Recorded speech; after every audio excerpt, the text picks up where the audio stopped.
Start, magandang hapon sa inyong lahat mga ka-farmers. So sa hapong ito ay mag-update lang po tayo no, sa ating kamatis. Ayan po ang ating kamatis mga ka-farmers. So napakainit na po dito sa amin no. Ayan na po ang ating kamatis. Medyo nakaka-recover na po sila kasi yung nag-aalborto ang bulkan mga ka-farmers no, may mga sunog ito. Yan. Dahil sa aspal. Pero ngayon nakaka-recover na pati ang ating palaya. So kunti lang ang mga sunog, pero ang talong natin mga ka-farmers kasi malapad ang dahon, marami pong sunog mga ka-farmers. Pero okay lang, nagtalbos na naman po sila uli ng panibago. Okay, so ang ating kamatis mga ka-farmers, share ko lang po sa inyo. Ang variety po nito ay Diamante Max F1 po, no? Okay, so sa talong naman ay Calixto F1. Sa ampalaya, Galaxy Max F1. Sa talong kamatis Diamante Max F1. Ito ang ating kamatis na diamante. So maliit pa mga farmers pero may mga bunga na. So ano to siya na itanim 16. So nag 1 month siya sa 16 mga ka-farmers no, sa January. So ngayon ano na tayo 21. So nasa 35 days na po siya. Then ang taling na to mga ka-farmers, ano na po siya 40. Napipitasan to kanina no. 190 kilos lang po ang napitas din ni mga ka-farmers sa ating talong sa una nating harvest. So asahan natin ito sa susunod, baka dadami pa ang ating harvest. So yan po ang ating talong na mabulak at mabunga na din. So ngayon balik tayo sa ampalaya.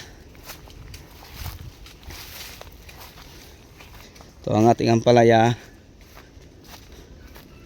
kinukuha ko lang yung mga malalaking bunga, itinda ko doon mga ka-farmers oh.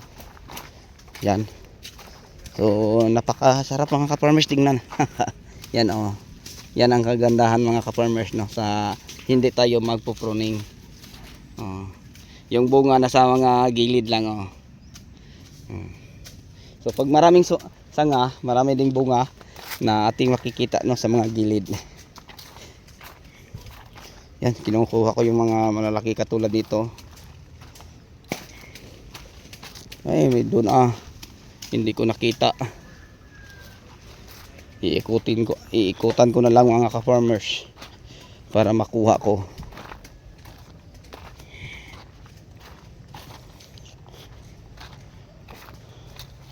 Pupuntahan ko kasi sayang, napakalaki naman.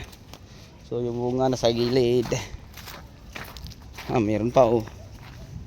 Hindi ko lang nakita. Ayan, meron ako tatlo.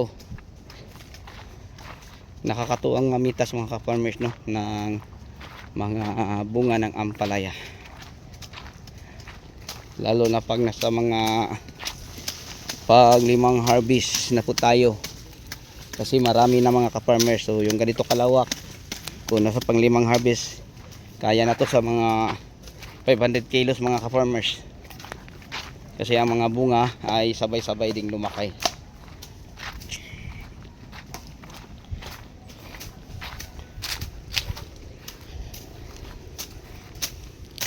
I-apil tayo dito sa gawas nga. Pwede na isprayan lang po dito. So yan po. So malinis lang tingnan ang nagagamasan.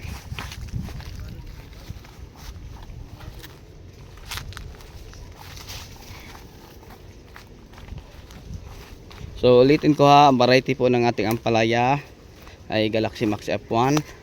Sa kamatis naman, Diamante Max F1. Sa talong naman po mga ka-farmers ay Calixto F1. So yun po ang mga bago nating tanim. Dito mga ka-farmers, sobrang malinis ng tingnan. Yan ang ating mga pananim, simula doon papunta doon sa kahuyan. Ito ang ating ampalaya. So nasa 3.5 lang po ang kabuhang lawak po ng ating taniman ng mga gulay. Kasi ang iba mga ka-farmers ay kalamansi, saging. So yung kamatis natin magtatali na kami din uli. Yan mga ka-farmers, napakadaming bunga na. Tapos napakahangin pa. So tatalian namin to mga ka-farmers no, ang aming kamatis. Kasi napakalakas po ang hangin. Nakakatuwa na pong tingnan kasi no, tingnan yung bunga oh. Yan, dami na sa lalim. Okay, so sa yung lahat mga ka-farmers, mga ka-viewers, hanggang dito na lang po. Maraming salamat. Bye bye.